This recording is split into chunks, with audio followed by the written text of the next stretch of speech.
ഞാനിപ്പോൾ നിൽക്കുന്നത് ഏറ്റവും മനോഹരമായ ബീച്ചിൻ്റെ മുൻപിലാണ്. ലക്ഷദ്വീപിലെ അഗാത്തിയിലെ മനോഹരമായ ബീച്ചാണിത്.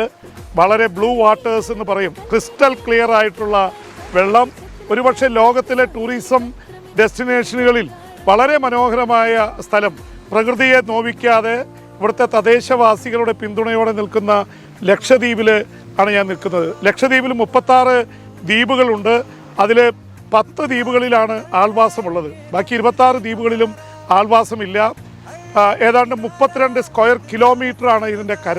പക്ഷേ 4200 സ്ക്വയർ കിലോമീറ്റർ വരുന്ന ഏറ്റവും മനോഹരമായ ലഗൂൺസ്, കോറൽ റീഫുകൾ, അതുപോലെ തന്നെ വലിയ ഇതായിട്ടുള്ള കടലാമ, ഒരുപാട് വലിയ മത്സ്യസമ്പത്തുള്ള പ്രദേശമാണ് ലക്ഷദ്വീപ്. ലക്ഷം ദ്വീപുകൾ എന്നുള്ള വളരെ മനോഹരമായ ഒരു പ്രയോഗം ഇതിനെ ചൊല്ലിയുണ്ട്. ബംഗാരം പോലെ വന്ന നാട്, ആൾക്കാരെത്തിയ നാട് എന്ന അർത്ഥത്തിലുള്ള ബംഗാരം, അതുപോലെ തന്നെ അഗാത്തി, കവരത്തി തുടങ്ങി ഒരുപാട് പ്രധാനപ്പെട്ട ദ്വീപുകളുണ്ട്.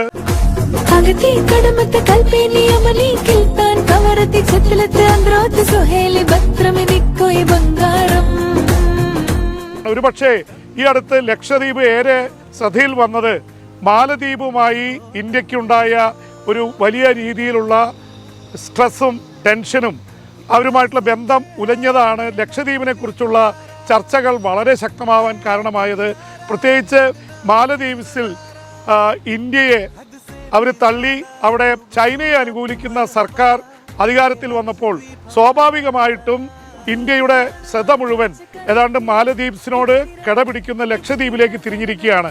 കേന്ദ്ര സർക്കാർ അല്ലെങ്കിൽ ഇന്ത്യ സർക്കാർ ലക്ഷ്യം വെച്ചിരിക്കുന്നത് 3600 കോടിയുടെ വികസനമാണ് അടുത്ത വർഷങ്ങളിൽ ലക്ഷദ്വീപിൽ ഉണ്ടാവാൻ പോകുന്നതെന്നാണ് വിശദീകരണം. എന്തായാലും കൂടുതൽ തുറമുഖങ്ങൾ വരാനിരിക്കുന്നു. ഇവിടുത്തെ ഇൻഫ്രാസ്ട്രക്ചർ, അടിസ്ഥാന സൗകര്യ വികസനങ്ങൾ കൂടാൻ പോകുന്നു. ഒരുപാട് ടൂറിസം കേന്ദ്രങ്ങൾ വരാനിരിക്കുന്നു. കൂടുതൽ ദ്വീപുകളിലേക്ക് ടൂറിസം വ്യാപിക്കാൻ പോകുന്നു. ഒപ്പം തന്നെ ഒരുപാട് ഫ്ലൈറ്റുകളും കപ്പലുകളും ഇങ്ങോട്ട് എത്തുന്ന രീതിയിലേക്ക് ലക്ഷദ്വീപിനെ ഒരു വലിയ ലോകത്തിലെ ടൂറിസം കേന്ദ്രമാക്കി മാറ്റുമെന്നാണ് ഇന്ത്യ സർക്കാർ പറയുന്നത്. ഒരുപക്ഷെ മാലദ്വീപിനെ കിടപിടിക്കുന്ന തരത്തിലേക്ക് ലക്ഷദ്വീപ് എത്തിക്കുമെന്നുള്ള ഇന്ത്യൻ സർക്കാരിൻ്റെ ഒരു തരത്തിലുള്ള പ്രതിജ്ഞയാണ് ലക്ഷദ്വീപ് ഇപ്പോൾ ആഗോളതലത്തിൽ ശ്രദ്ധിക്കപ്പെടുന്നത്. എന്ന് മാത്രമല്ല, ഇപ്പോൾ മംഗലാപുരത്തു നിന്നൊക്കെ 7 മണിക്കൂർ കൊണ്ട് കപ്പലിലൂടെ എത്താൻ പറ്റും. അതുപോലെ കൊച്ചിയിൽ നിന്ന്, ബാംഗ്ലൂരുവിൽ നിന്ന്, ഗോവയിൽ നിന്നൊക്കെ വിമാന സർവീസുകൾ ഇവിടേക്ക് ആരംഭിച്ചിരിക്കുന്നു. പക്ഷേ വേണ്ടത്ര അടിസ്ഥാന സൗകര്യം ഇവിടെ ഇല്ല. ടൂറിസ്റ്റുകൾക്ക് താമസിക്കാൻ കൂടുതൽ സൗകര്യങ്ങൾ ഉണ്ടാവേണ്ടതുണ്ട്. അപ്പോൾ ഇതിൻ്റെയൊക്കെ പശ്ചാത്തലത്തിലാണ് ലക്ഷദ്വീപ് ചർച്ച ചെയ്യപ്പെടുന്നത്. മാലദ്വീപ് 700 സ്ക്വയർ കിലോമീറ്റർ ഉള്ള മാലദ്വീപ് ഇപ്പോൾ ഒരുപാട് തരത്തിൽ ചൈനയുടെ ഒരു സ്വാധീനത്തിലേക്ക് പോയിക്കൊണ്ടിരിക്കുകയാണ്. അതിനിടയിൽ ഒരുപക്ഷെ ഇസ്രായേലിൽ നിന്നുള്ള ടൂറിസ്റ്റുകളെ അവിടെ സ്വീകരിക്കുന്നില്ല. ലക്ഷദ്വീപിലേക്ക് പോകാൻ ഇസ്രായേലിലെയും മറ്റു രാജ്യങ്ങളിലൊക്കെ ആൾക്കാർ പറയുന്നു. അപ്പോൾ ആ തരത്തിൽ ലക്ഷദ്വീപ് എല്ലാ തരത്തിലും ചർച്ചകളിൽ വന്നിരിക്കുന്ന ഒരു സമയം കൂടിയാണിത്. ലക്ഷദ്വീപിനെ കുറിച്ച് ഒരുപാട് കഥകളുണ്ട്. പ്രത്യേകിച്ച് ഒരുപാട് തദ്ദേശീയരായ ആൾക്കാരെ സംബന്ധിച്ചിടത്തോളം കൊച്ചു നുറുങ്ങു കഥകൾ. ഒരു ഉദാഹരണത്തിന് ഏറ്റവും കൂടുതൽ ശ്രദ്ധേയമായിട്ടുള്ള ഒരു കഥകളിലൊന്ന്, ഇവിടെ നിന്ന് വളരെ അകലെയല്ലാത്ത ആൾതാമസമില്ലാത്ത ദ്വീപ്, ആ കൽപ്പറ്റി എന്ന ദ്വീപിൽ ഒരു വളരെ പ്രധാനപ്പെട്ട ഒരു റോക്കുണ്ട്, ഒരു ഗുഹയുണ്ട്. ആ ഗുഹയെ പറയുന്നത് BB ആയിട്ട് ബന്ധപ്പെടുത്തിക്കൊണ്ടാണ്. BB കുഞ്ഞൻപാറ എന്നാണ് അറിയപ്പെടുന്നത്. BB കുഞ്ഞൻപാറയുടെ പ്രത്യേകത, ഇവിടെ ബ്രിട്ടീഷുകാരുമായിട്ട് ഏറ്റുമുട്ടലുണ്ടായപ്പോൾ ഇവിടെ നിന്ന് മുസ്ലിം വനിത രക്ഷപ്പെട്ട്, അവരോട് പോരാടിയ വനിത രക്ഷപ്പെട്ട് അവിടെ ഒളിച്ചിരുന്നുവെന്നും പിന്നീട് അവിടെ ബ്രിട്ടീഷ് സൈന്യം വളഞ്ഞ് അവരെ പിടിക്കാൻ ശ്രമിച്ചു, കിട്ടിയില്ല. അവർ രക്ഷപ്പെട്ടോ ജീവിച്ചിരിപ്പുണ്ടോ മരണമടഞ്ഞോ എന്നൊന്നും അറിയാത്ത രീതിയിൽ അങ്ങനെയാണ് BB കുഞ്ഞൻപാറ എന്നുള്ള പേര് തന്നെ അവിടെ വന്നത്. ലക്ഷദ്വീപിലെ വളരെ ആൾതാമസമില്ലാത്ത ഒരു ദ്വീപിലാണ് നമ്മൾ നിൽക്കുന്നത്. ഇതിൻ്റെ പേര് കൽപ്പത്തി എന്നാണ്. അഗാത്തിയിൽ നിന്ന് 20 മിനിറ്റ് ബോട്ടിൽ വന്നാൽ ഈ വളരെ ഏകാന്തമായിട്ടുള്ള ഈ ദ്വീപിലെത്തും. ഈ ദ്വീപിലെ വളരെ ചരിത്ര പ്രസിദ്ധമായ ഒരു സ്ഥലത്താണ് നമ്മൾ നിൽക്കുന്നത്. ഇതിൻ്റെ പ്രത്യേകത, ഇത് അറിയപ്പെടുന്ന ബീബി കുഞ്ഞിപ്പാറ എന്ന ഗുഹയാണ്. ഈ ഗുഹയിലാണ് ബ്രിട്ടീഷുകാരോട് പോരാടിയ വനിത ബീബി വന്ന് ഒളിച്ചിരുന്നതായി വിശ്വസിക്കപ്പെടുന്നത്. അവരെ പിടികൂടാനായി ബ്രിട്ടീഷ് സൈന്യം ഇവിടെ മുഴുവൻ പായുകയും ഇവിടെ ഒളിച്ചിട്ടുണ്ടെന്ന് കരുതി അവർ എത്തുകയും ചെയ്തതാണ്. പക്ഷേ അവരെ പിടികൂടാനായില്ല. അവർ രക്ഷപ്പെട്ടോ അവർ മരിച്ചോ എന്നറിയില്ല. ഈ കടലിന്റെ തീരത്ത് കഴിയുന്നു. ഒപ്പം തന്നെ ഇപ്പുറത്തെ ദ്വീപാണ്, 3 കിലോമീറ്റർ മാത്രം ദ്വീപാണ്. ഈ ദ്വീപ് കൽപ്പത്തി എന്ന പേരിലാണ് അറിയപ്പെടുന്നത്. ഒരുപാട് വിനോദസഞ്ചാരികൾ ഇത് കാണാൻ വേണ്ടി ഇവിടെ വരുന്നുണ്ട്. ഇവിടെ ഒളിച്ചിരുന്നു എന്ന് പറയുന്ന ബീബിയെ കാണാത്തതുകൊണ്ട് ബീബി ഒരു ഐതിഹ്യമായിട്ട് ഇവിടെ മാറി. ബീബി കുഞ്ഞിപ്പാറ എന്ന പേരിലാണ് ഇത് അറിയപ്പെടുന്നത്. എന്തായാലും ചരിത്രത്തിന്റെ ഒരു നിർണായക ബ്രിട്ടീഷുകാർക്കെതിരെയുള്ള ഇന്ത്യക്കാരുടെ പോരാട്ടത്തിന്റെ ഒരു സ്മാരകമായി ബീബി കുഞ്ഞിപ്പാറ അറിയപ്പെടുന്നു.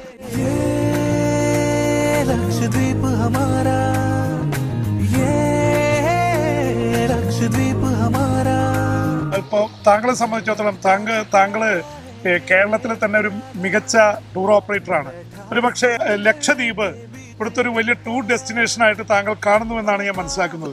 എന്താണ് ഈ ലക്ഷദ്വീപിന്റെ ടൂറിസം പൊട്ടൻഷ്യൽ? എന്താണ് ഇത്രയും കാലമായിട്ട് ടൂറിസം രംഗത്ത് നിൽക്കുന്ന ഒരാളെന്ന നിലയിൽ, ഏതാണ് 110 രാജ്യങ്ങളിൽ ടൂർ ഓപ്പറേഷൻ നടത്തുന്ന ഒരാളെന്ന നിലയിൽ എങ്ങനെ ലക്ഷദ്വീപിനെ കാണുന്നു? പ്രത്യേകിച്ച് മാലദ്വീപ്സുമായിട്ടൊക്കെ ബന്ധപ്പെടുത്തിക്കൊണ്ട് വലിയ വിവാദങ്ങളും ചർച്ചകളൊക്കെ ഉണ്ടായി. ഇന്ത്യയുടെ പ്രധാനമന്ത്രി തന്നെ ലക്ഷദ്വീപിൽ വരികയൊക്കെ ചെയ്ത സാഹചര്യത്തിൽ എങ്ങനെയാണ് താങ്കൾ അതിനെ കാണുന്നത്?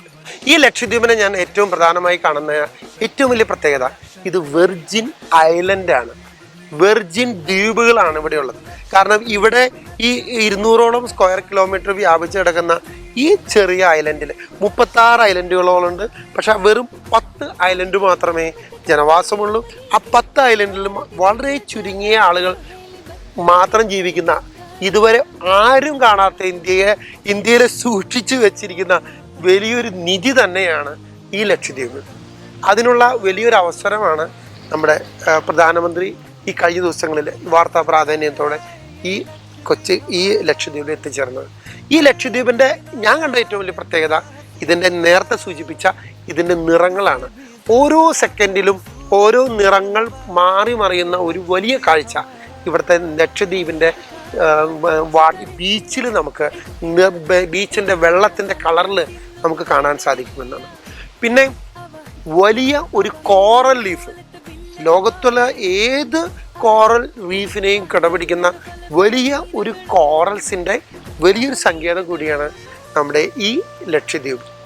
അതും തീർന്നില്ല, അനവധി വിധത്തിലുള്ള കടലാമകൾ, ചില മനുഷ്യൻ കൈകൊണ്ട് പിടിക്കാൻ വട്ടെത്താത്തതിനേക്കാളും വലിയ തോതിലുള്ള കടലാമകൾ ഉള്ള അനേകം സ്പീഷ്യസ്, ജിയോളജിക്കൽ സ്പീഷ്യസ് ഉള്ള വലിയ പ്രദേശമാണ് ഈ ലക്ഷദ്വീപ് ഉള്ളത്. ലക്ഷദ്വീപിലേക്ക് ടൂറിസ്റ്റുകൾ ഒരുപാട് വന്നാൽ ഇവിടെ താമസിക്കാനുള്ള സൗകര്യമില്ല എന്നാണ് കേൾക്കുന്നത്. എങ്ങനെയാണ് താങ്കളെപ്പോലെ ഒരാൾ ഇത്രയും ഒരു ഇതിലേക്ക് ആൾക്കാരെ കൊണ്ടുവന്നു കഴിഞ്ഞാൽ ഇവിടുത്തെ പൊട്ടൻഷ്യൽ അടിസ്ഥാന സൗകര്യങ്ങളെ കുറിച്ച് എന്താണ് പറയാ? ഇപ്പോൾ നിലവിലെ അടിസ്ഥാന സൗകര്യങ്ങൾ വളരെ കുറവാണ്. ഇന്ത്യയിലെ തന്നെ ഏറ്റവും മികച്ച ടൂർ ഡെസ്റ്റിനേഷൻ ആകുന്ന വിധത്തിൽ അനേകം ഹോട്ടലുകൾ, ശൃംഖലകൾ തന്നെ കേരളത്തിൽ ഇവിടേക്ക് വരുന്നുണ്ട്. ഇപ്പോൾ തന്നെ 3600 കോടി രൂപ കേന്ദ്ര സർക്കാർ ഇവിടെ മുടക്കാൻ പോകുന്നതെന്നാണ്. ഏറ്റവും പ്രഗത്ഭമായ ബീച്ചുകളിൽ ഒരു ബീച്ചായ അഗത്തി ബീച്ചിലാണ് നാം ഇപ്പോൾ നിൽക്കുന്നത്. ഈ അഗത്തി ബീച്ചിനോട് ചേർന്ന് ദൂരെ നമുക്ക് അഗത്തിയോട് ചേർന്ന് കിടക്കുന്ന ഇവിടുത്തെ കവരത്തി ബീച്ചുണ്ട്. ഈ കവരത്തി ഐലൻഡാണ് ഇവിടുത്തെ ക്യാപിറ്റൽ ഐലൻഡ്. അതുപോലെ തന്നെ ബംഗാരം എന്നുള്ളൊരു ബീച്ചുണ്ട്.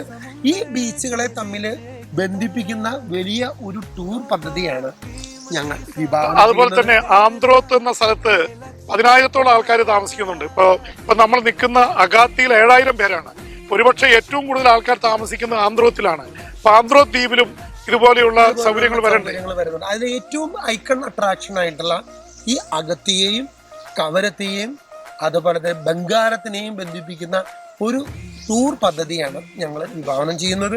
അത് ആളുകൾക്ക് ഇവിടെയുള്ള എല്ലാ 10 ഐലൻഡുകളെ കാണുന്നുള്ള അവസരം സമീപ ഭാവിയിൽ വരുന്നുണ്ട്.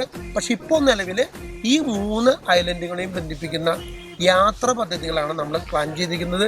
അതിന് മികച്ച ഹോട്ടലുകൾ വേണം, മികച്ച സൗകര്യങ്ങൾ വേണം. ഇപ്പോൾ അതിനുള്ള പദ്ധതി ആരംഭിച്ചു കഴിഞ്ഞു. ഇങ്ങനെ ഒരുപാട് കൊച്ചു കൊച്ചു കഥകൾ ഓരോ ദ്വീപുകളെ ചുറ്റിപ്പറ്റിയുണ്ട്. അതുപോലെ തന്നെ ഒരുപക്ഷെ മാലദ്വീപ്സുമായിട്ട് ഒരുപക്ഷെ മത്സരിക്കുമ്പോൾ മാലദ്വീപിൽ കാണുന്ന അതേ തരത്തിലുള്ള ക്രിസ്റ്റൽ ക്ലിയർ വെള്ളമാണ് ഇവിടെ ഉള്ളത്. ഇവിടെ സ്നോർക്കിളിംഗ് ഉണ്ട്. സ്നോർക്കിങ്ങിലൂടെ ഈ സീയുടെ താഴോട്ടുള്ള ബെഡ് കാണാൻ സാധിക്കും. എന്ന് മാത്രമല്ല തിരകൾ കുറച്ചും കൂടി ദൂരെയാണ് നമ്മൾ കാണുന്നത്. തിരകൾ കാണുന്നത് ദൂരെയാണ്. അവിടെ കോറൽ റീഫ് ഉള്ളതുകൊണ്ട് അതിൽ തട്ടി നിൽക്കുകയാണ് തിരകൾ. അപ്പോൾ അതുകൊണ്ട് ഏതാണ്ട് ഒരു കായലിലെ ഒരു അവസ്ഥയാണ്. ഏതാണ്ട് നെഞ്ചോളം വെള്ളം മാത്രമേ ഉള്ളൂ ഇവിടുന്ന് ആ തിര വരെ. ആ സ്ഥലത്ത് കുളിക്കാനും കയാക്കിംഗ് ചെയ്യാം, സ്നോർക്കിളിംഗ് ചെയ്യാം. അതുപോലെ തന്നെ സ്കൂബ ഡൈവിങ്ങിനുള്ള സംവിധാനമുണ്ട്. ഒരുപാട് തരത്തിൽ വാട്ടർ സ്പോർട്സിനെ പ്രോത്സാഹിപ്പിക്കുന്ന സ്ഥലം. അതുപോലെ തന്നെ നല്ല മത്സ്യങ്ങൾ ഇവിടെ കിട്ടും. ഇവിടുത്തെ ട്യൂണ വളരെ ഫേമസ് ആണ്. ട്യൂണയുടെ അച്ചാറടക്കമെല്ലാം കിട്ടുന്ന ഇതുണ്ട്. ഒരു തരത്തിൽ ഈ ലക്ഷദ്വീപ് വേണ്ടത്ര അടിസ്ഥാന സൗകര്യം വന്നാൽ ഇന്ത്യയിലെ ഒരുപക്ഷെ ലോകത്തിലെ തന്നെ വലിയ ടൂറിസം സെൻ്ററായിട്ട് വളരും. ഇവിടുത്തെ തദ്ദേശീയവാസികളെ സംബന്ധിച്ചിടത്തോളം അവരിതിന് വലിയ പിന്തുണയാണ്. അവരെ സംബന്ധിച്ചിടത്തോളം ഒരു പ്രദേശം വികസിക്കുകയും രാജ്യത്തിന് അഭിമാനമായി തീരുകയും ചെയ്യുന്ന തരത്തിലേക്ക് വരുമെന്നാണ് പറയുന്നത്. ഒരുപക്ഷെ മാലദ്വീപുമായിട്ട് ഏറ്റവും വലിയ വിവാദമുണ്ടായിരുന്ന സമയത്താണ് ഇന്ത്യയുടെ പ്രധാനമന്ത്രി നരേന്ദ്രമോദി ഇവിടേക്ക് എത്തിയത്. അദ്ദേഹം ഇവിടെ എത്തി അഗാത്തിയിൽ വന്ന് വിമാനമിറങ്ങി ഇവിടെ സന്ദർശിച്ച ശേഷം അടുത്തുള്ള ബംഗാരം ദ്വീപിലാണ് ഒരു ദിവസം കഴിച്ചുകൂട്ടിയത്. ലക്ഷദ്വീപിനെ ആഭ്യന്തര ടൂറിസത്തിലെ വലിയതായിട്ട് മാറ്റുമെന്നാണ് പ്രധാനമന്ത്രി പ്രഖ്യാപിച്ചത്. സ്വാഭാവികമായിട്ടും അതുകൊണ്ട് തന്നെ അത് വലിയ തരത്തിലുള്ള ചർച്ചകൾക്ക് ഇടയാക്കി. മാലദ്വീപിനെ കടത്തിവെട്ടാൻ ഇന്ത്യ ലക്ഷദ്വീപിനെ വളർത്തുന്നു എന്ന തരത്തിൽ ഇത് വന്നു. പക്ഷേ ഇന്ത്യൻ പ്രധാനമന്ത്രിയെയും ഇന്ത്യൻ സർക്കാരിനെയും കുറ്റപ്പെടുത്തിക്കൊണ്ട് മുഹമ്മദ് മൊയ്സുവിൻ്റെ നേതൃത്വത്തിലുള്ള മാലദ്വീപ് സർക്കാർ രംഗത്ത് വന്നതിനുള്ള ഒരു മറുപടിയായിട്ടാണ് ഇന്ത്യ തരത്തിൽ പ്രഖ്യാപിച്ചത്. ഇന്ത്യയിലെ സൈനികരെ മാലദ്വീപ്സിൽ നിന്ന് പിൻവലിപ്പിക്കേണ്ടി വന്നു. മൊയ്സുവിൻ്റെ സർക്കാർ ഇന്ത്യക്കെതിരെ നിന്നു. ചൈനയ്ക്ക് കൂടുതൽ ആക്സസ് അവിടെ കിട്ടി. ചൈനയുടെ ചാരക്കപ്പൽ ഇപ്പോൾ ശ്രീലങ്കയിലും അതുപോലെ തന്നെ മാലദ്വീപിലും പാകിസ്ഥാനിലുമൊക്കെ എത്തിയതിൻ്റെ ഭാഗമായിട്ട് ഇന്ത്യയെ ചുറ്റും ശത്രുക്കൾ വളഞ്ഞിരിക്കുന്നു എന്നുള്ള രീതിയിൽ ചൈന വളയുന്നു എന്ന രീതിയിലുള്ള പ്രചരണമുണ്ടായിട്ടുണ്ട്. അതിൻ്റെയൊക്കെ പശ്ചാത്തലത്തിലാണ് ആഭ്യന്തര ടൂറിസം ശക്തിപ്പെടുത്തണം. അതുപോലെ തന്നെ മിനിക്കോയ് 50 കിലോമീറ്റർ ദൂരേ ഉള്ളൂ മിനിക്കോയിൽ നിന്ന് മാൽദ്വീപ്സിലേക്ക്. അപ്പോൾ മിനിക്കോയ് പോലുള്ള പ്രദേശങ്ങളിൽ സ്ട്രാറ്റജിക്കായിട്ടൊരു സൈനിക താവളമൊക്കെ വരാനുള്ള സാധ്യതയുണ്ട്. ആൻഡമാൻ നിക്കോബർ ദ്വീപുകളിൽ ചൈനയെ നേരിടാൻ ഇന്ത്യയുടെ സൈനിക താവളം ഡോക്ടർ മൻമോഹൻ സിംഗ് പ്രധാനമന്ത്രിയായിരുന്ന കാലത്ത് വന്നതാണ്. മലാക്ക സ്ട്രെയ്റ്റ്, മലാക്ക കടലിടുക്കിലൂടെയാണ് ചൈനയുടെ കപ്പലുകൾ പ്രധാനമായും കടന്നു പോകുന്നത്. അവിടെ ഇന്ത്യയുടെ സ്വാധീനം ആൻഡമാൻ നിക്കോബർ ഐലൻഡിൽ വന്ന സൈനിക കേന്ദ്രത്തിലൂടെയാണ് ഉണ്ടായത്. ചൈന അന്ന് എതിർത്തതാണ്. മൻമോഹൻ സിംഗ് പ്രധാനമന്ത്രിയായിരുന്ന സമയത്ത് അവിടെ ഇന്ത്യയുടെ സൈനിക താവളം പാടില്ല എന്നാണ് ചൈന പറഞ്ഞത്. പക്ഷേ ചൈനയുടെ ഇതിനെ കേൾക്കാതെ ഇന്ത്യ മലാക്ക കടലിടുക്കിൻ്റെ അവിടെ സൈനിക താവളം സ്ഥാപിച്ചു. ഇപ്പോൾ ഇന്ന് ചൈനയ്ക്ക് വലിയ ഭീഷണിയാണ്. ചൈന വേറൊരു തരത്തിലാണ് അതിനെ നേരിടാൻ പോകുന്നത്. ഒരുപക്ഷെ ലക്ഷദ്വീപിൽ തന്ത്രപ്രധാനമായ സ്ഥാപനങ്ങൾ വന്നാൽ സ്വാഭാവികമായിട്ടും ചൈനയ്ക്ക് മാലദ്വീപ് വഴി ഇന്ത്യയുടെ പ്രദേശങ്ങളിലേക്ക് കടന്നു കയറാനുള്ള സാധ്യത കുറയും. മാലദ്വീപ് സ്ഥിതി ചെയ്യുന്നത് ഇന്ത്യൻ മഹാസമുദ്രത്തിലാണ്. പക്ഷേ അറബിക്കടലിൻ്റെ ഏറ്റവും മനോഹരമായ തീരങ്ങളിലൊന്നാണ് ലക്ഷദ്വീപ്. പക്ഷെ ഇവർ തമ്മിലുള്ള ദൂരം വളരെ കുറവാണ്. അറബിക്കടലും ഇന്ത്യൻ മഹാസമുദ്രവും ഏതാണ്ട് കണ്ടുമുട്ടുന്ന സ്ഥലത്താണ് മാലദ്വീപും അതുപോലെ തന്നെ ലക്ഷദ്വീപും ഉള്ളത്. എന്തായാലും ലക്ഷദ്വീപ് മാലദ്വീപിനെ കടത്തിവെട്ടി ഇന്ത്യയുടെ ഒരു അഭിമാനമായി മാറുന്ന കാലം വിദൂരമല്ല.